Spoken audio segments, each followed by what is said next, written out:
Olá a todos, sejam muito bem-vindos para o nosso segundo episódio deste podcast Eloquência Interna.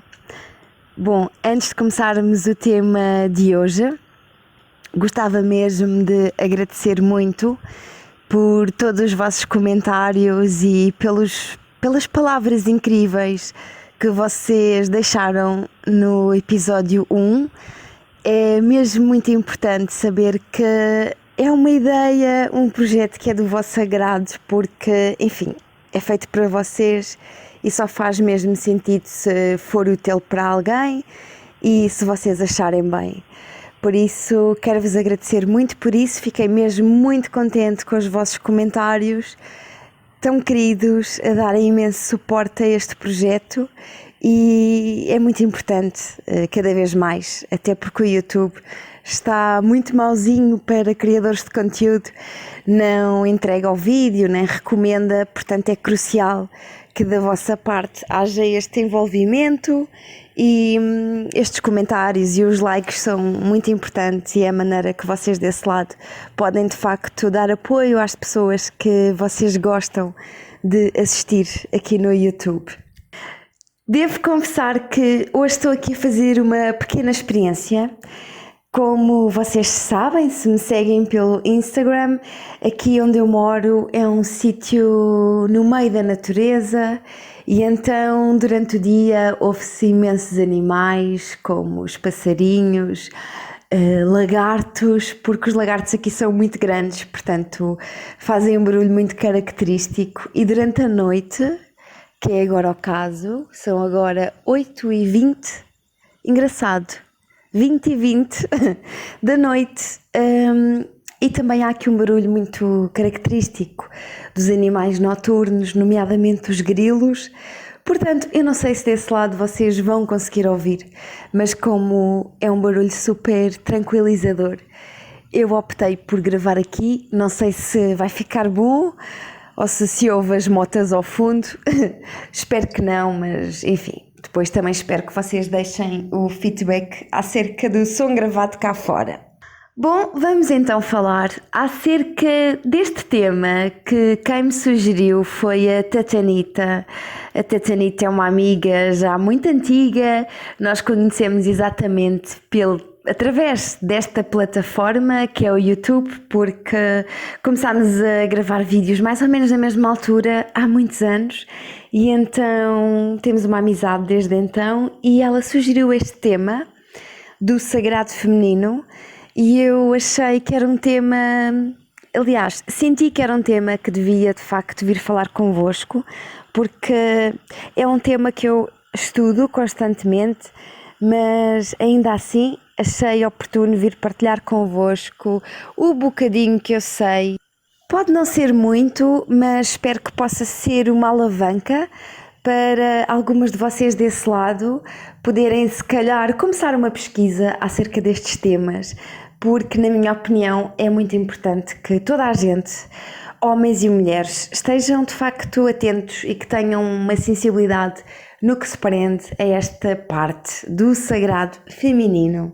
Bom, relativamente a este conceito, sagrado feminino, nem faz parte de nenhuma religião, não é também um dogma, portanto não há coisas certas nem coisas erradas. O sagrado feminino é algo muito interno e muito subjetivo também. Em todo o caso, há aqui algumas diretrizes que de facto podem servir como linhas guia para podermos falar do sagrado feminino. Em primeiro lugar, para criarmos aqui uma introdução, um enquadramento, queria que vocês imaginassem aquele símbolo do Yin e Yang, que tem exatamente de um lado metade é branco, a outro lado é preto, e no lado preto tem uma bolinha branca e do outro lado tem uma bolinha preta. Portanto, isto é um símbolo que transmite equilíbrio, diz que tudo é complementar, é a sombra, é a luz e tudo está em equilíbrio quando existem as duas vertentes exatamente na mesma quantidade. E neste seguimento podemos fazer aqui uma analogia com a parte feminina e com a parte masculina. Todos os seres humanos têm energia masculina e feminina. Certamente que vocês já conheceram mulheres que têm um lado masculino mais evidenciado e homens que são bastante sensíveis. O facto de termos nascido mulheres ou o facto de termos nascido homens, per si, isso não quer significar absolutamente nada, porque todos nós temos um lado então masculino e um lado feminino. A parte masculina é mais uma parte consciente, sabem? É aquela parte racional, da guerra, é uma parte mais prática, enquanto que a parte feminina é algo mais interno, mais receptivo, é as emoções. E como falámos, todos os seres humanos têm energia masculina e feminina e é muito importante que cada um de nós possa abraçar essas duas vertentes, porque cada parte tem benefícios únicos referentes ao seu género. Portanto, é muito importante que todos nós trabalhemos o lado feminino e o lado masculino também. Sei que tenho também homens a assistir aqui ao podcast, mas a maioria de facto são mulheres e é para vocês que eu me vou dirigir, mas os homens que não se sintam excluídos, porque lá está, tudo está em equilíbrio, portanto sintam-se abraçados também. Mas, dando continuidade, para nós trabalharmos e honrar o nosso sagrado feminino, nós precisamos de trabalhar o lado masculino também. Portanto, não podemos evidenciar, não podemos exaltar uma vertente e deixar a outra para trás. Portanto, são duas situações que têm que ficar em equilíbrio. Aquilo que tem acontecido ao longo dos tempos é que nós estamos cansadas. Agora falo de nós, mulheres. Nós estamos cansadas deste mundo tão masculino, desta competição que só visa o lucro. Nós queremos cooperação, nós queremos respeito, queremos empatia, queremos também acolhimento. Honrar o nosso sagrado feminino é um processo de autoconhecimento, é saber que fazemos parte de algo maior. Por isso, se eu quero conhecer o macro é o que está lá fora, o exterior, o universo, eu tenho que conhecer o micro, porque ambos funcionam exatamente da mesma forma. E neste contexto, não podia deixar de vos falar de um vídeo que eu gravei há pouco tempo, onde eu falo exatamente da influência da Lua e das fases da Lua na mulher, seja quando está a gerar um filho, seja no seu ciclo menstrual.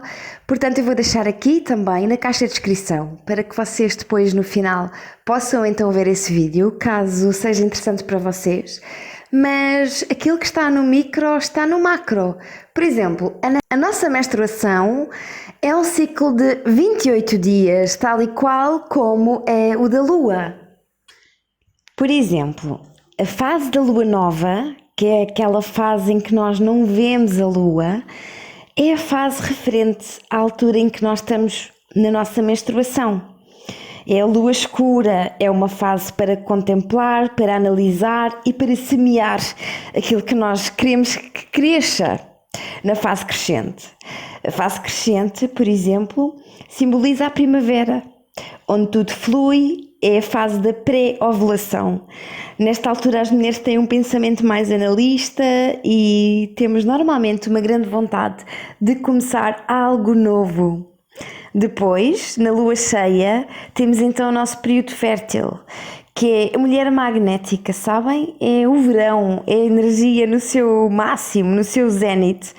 E depois temos então o quarto minguante, que é chamada lua da feiticeira, que é a parte em que estamos de TPM. É o outono e é uma boa fase para olhar para dentro também, deixar morrer alguma coisa para que depois então na lua nova deixemos então tudo para trás e deixar de facto aquilo que não nos serve mais e enterrar aquilo que já não queremos. E é só um exemplo de facto que eu vos queria dar referente a esta situação que Tudo aquilo que acontece no micro acontece no macro, portanto, nós conhecermos-nos bem e os nossos ciclos e as nossas emoções e saber lidar com isso e saber enquadrar aquilo que nós sentimos num contexto de vida, tendo em consideração aquilo que já passámos, os nossos traumas, experiências de vida, ter uma visão periférica disso tudo é um grande processo de autoanálise. Bom, vamos continuar, mas basicamente é como se nós estivéssemos a tirar véus dos olhos, estão a ver?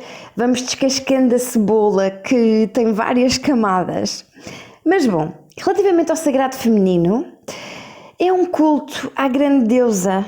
Este culto já é feito desde a época do Paleolítico e Neolítico, portanto há muito tempo.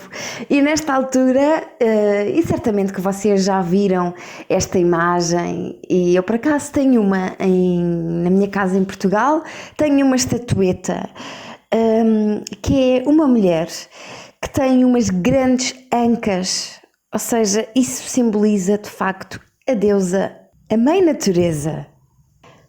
Acreditava-se que havia uma mulher, uma deusa mãe, ou seja, a Mãe Terra, a Mãe Natureza. É daí exatamente que vem este termo, deste ser que é uno conosco, é aquela que dá e é aquela que também tira. E sempre houve um culto muito grande à mulher, nestas alturas do Paleolítico e Neolítico.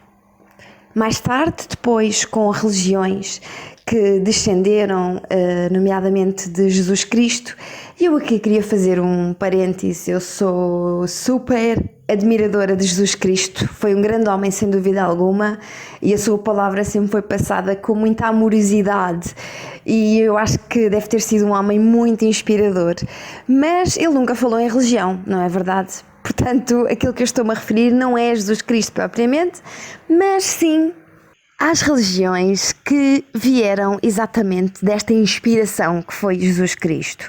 Bom, a Igreja Católica Cristã, como vocês quiserem chamar,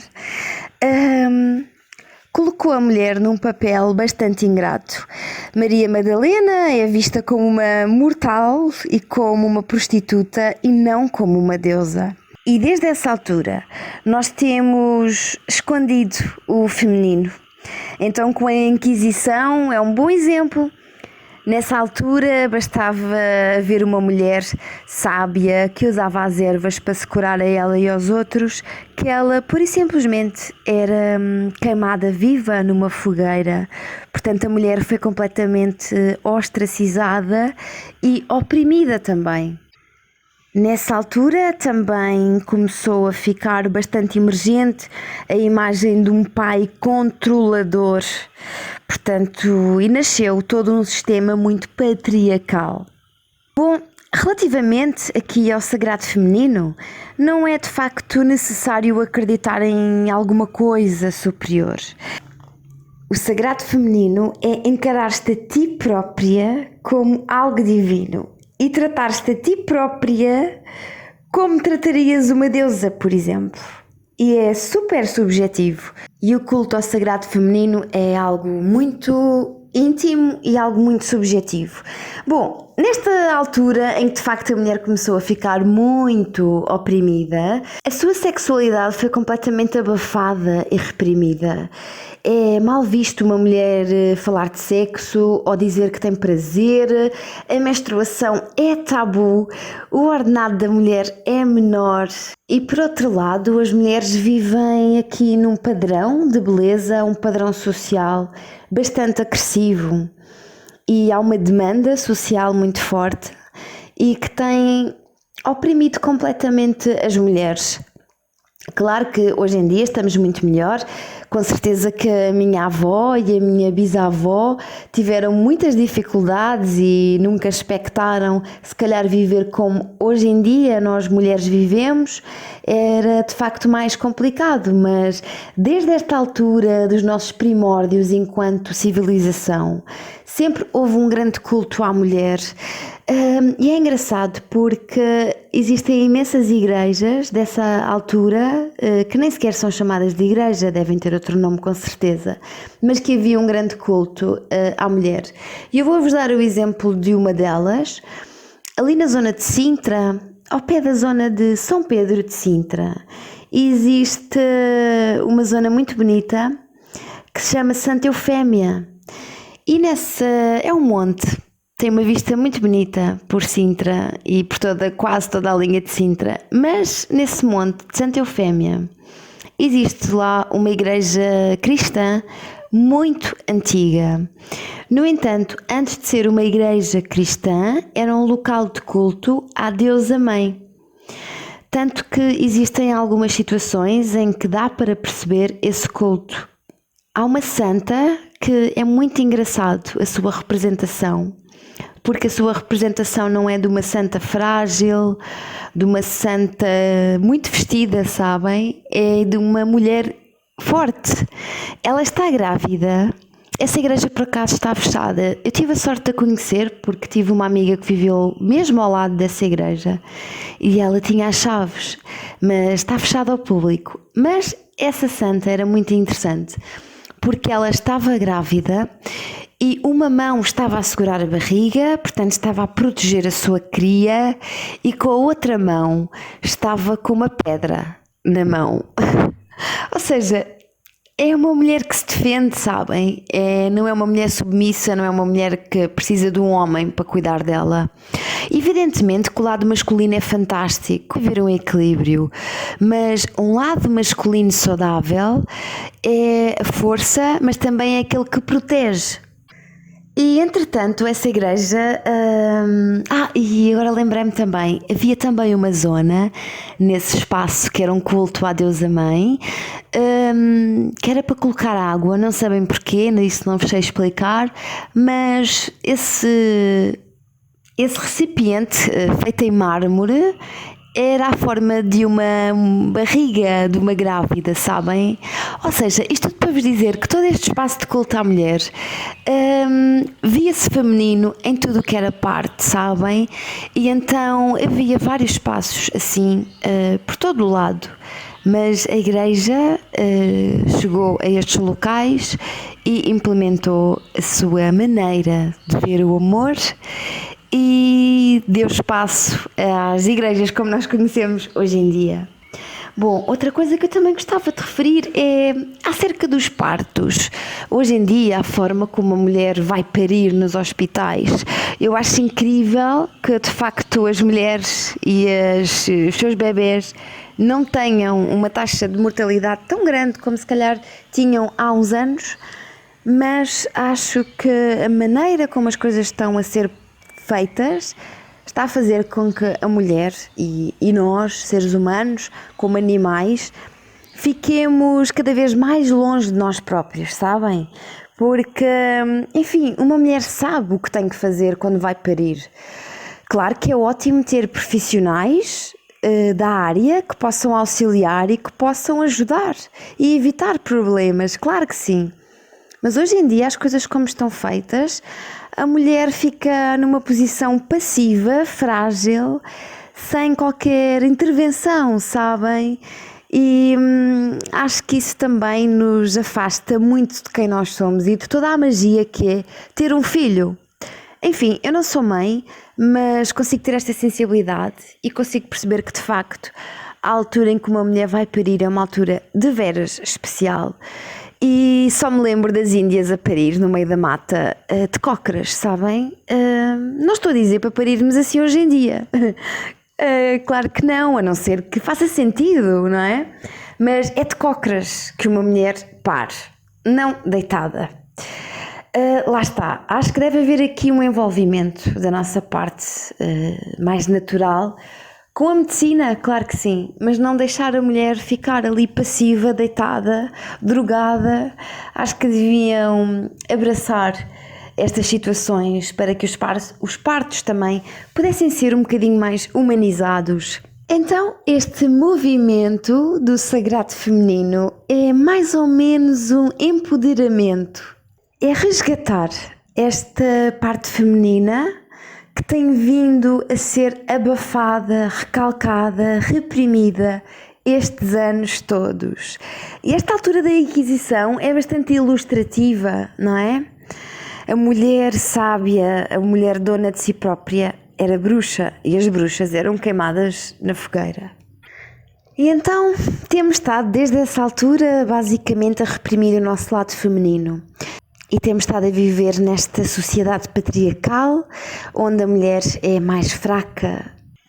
É engraçado também porque todas estas situações, seja o corpo da mulher, seja estes padrões de beleza, seja a menstruação, seja a sexualidade feminina, enfim, tudo acaba por ser um grande tabu. Mas acaba por ser engraçado porque tabu é uma palavra da Polinésia e significa sagrado. Portanto, aqui, neste contexto do sagrado feminino, então que nos permitamos ao nosso tabu. É um bocado isto que o sagrado feminino fala, sabem? Desta libertação de aceitar o nosso feminino como uma parte tão necessária como o masculino. É também aceitar o nosso corpo como algo sagrado e deixar de padronizar, sabem? O corpo e os seus ciclos. Cada mulher é uma mulher. E oprimiram tanto este lado feminino e isso pode-se ver em tantas situações.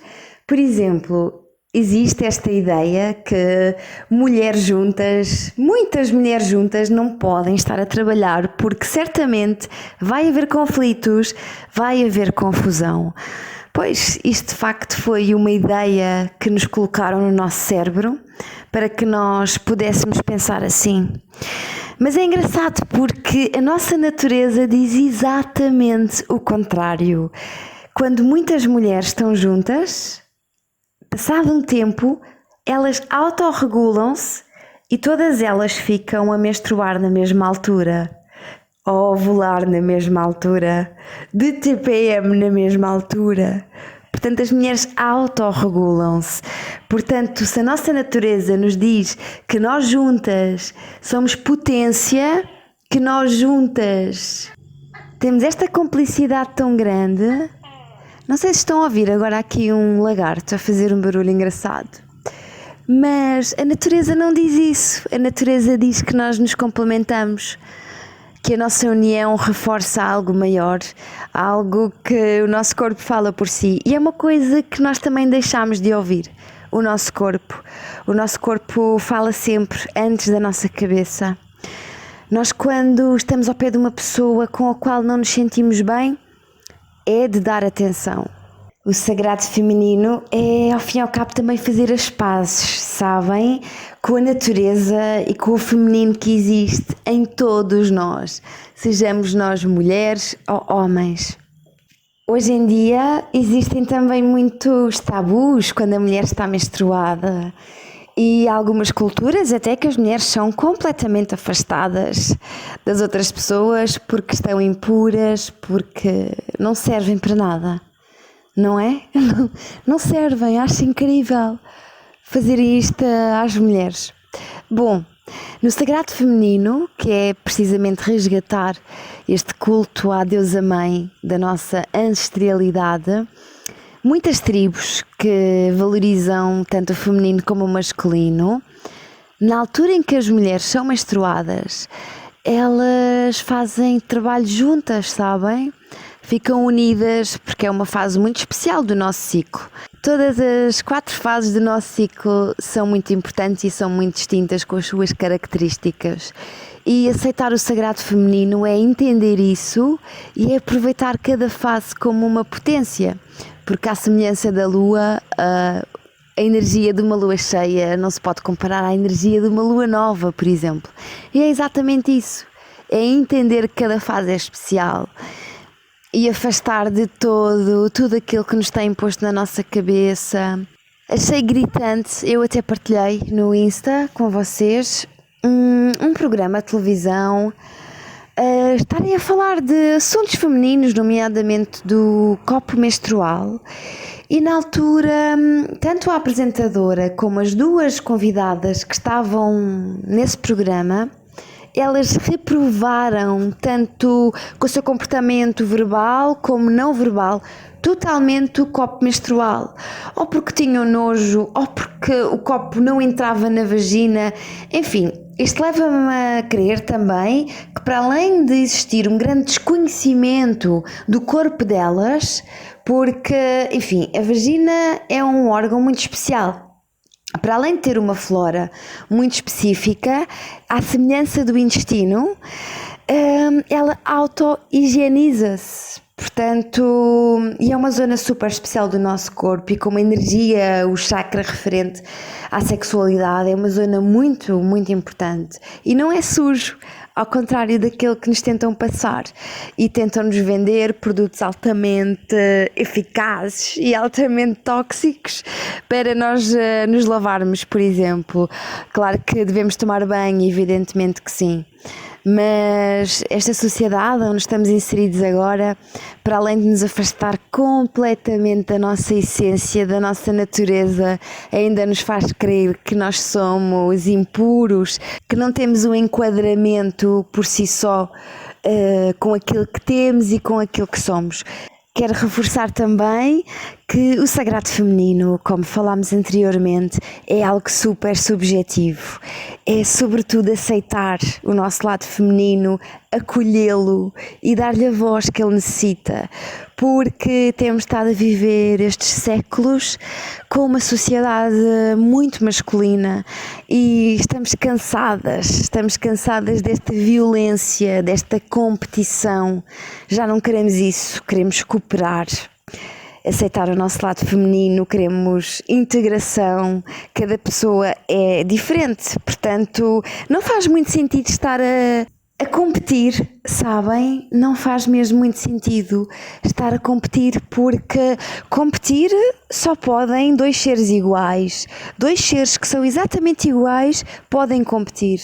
Agora, tendo em consideração que nós somos todos tão diferentes, esta ideia de competição cai por terra e não faz qualquer sentido, porque aquilo que tu sabes fazer muito bem, eu faço menos bem, e aquilo que eu sei fazer muito bem, tu se calhar não fazes tão bem. Portanto, aqui a cooperação de comunidade é essencial e é isso. Quero muito que este vídeo, que este podcast vos inspire de alguma forma a resgatar o vosso sagrado feminino. E não sei se foi muito boa ideia gravar aqui fora, porque de vez em quando passam motas. Aqui na Tailândia há muitas motas. E neste momento já são 21 horas e estão 29 graus, está um céu escuro porque a lua está nova, portanto está muito fininha, não dá muita luz aqui ao nosso planeta Terra. Mas está uma chuvinha muito agradável a cair nas plantas e eu queria muito que vocês conseguissem ouvir esta atmosfera, por isso é que gravei aqui e é isso. Espero mesmo que tenham gostado deste vídeo e espero muito que tenham gostado deste tema. Deixem-me sugestões aqui nos comentários de temas que vocês gostassem que eu trouxesse. Para mim é um grande prazer. Vocês sabem que eu gosto imenso de partilhar aquilo que eu penso, as minhas ideias, e ainda fico mais contente por saber que é útil também para vocês. Um grande beijo e até ao próximo.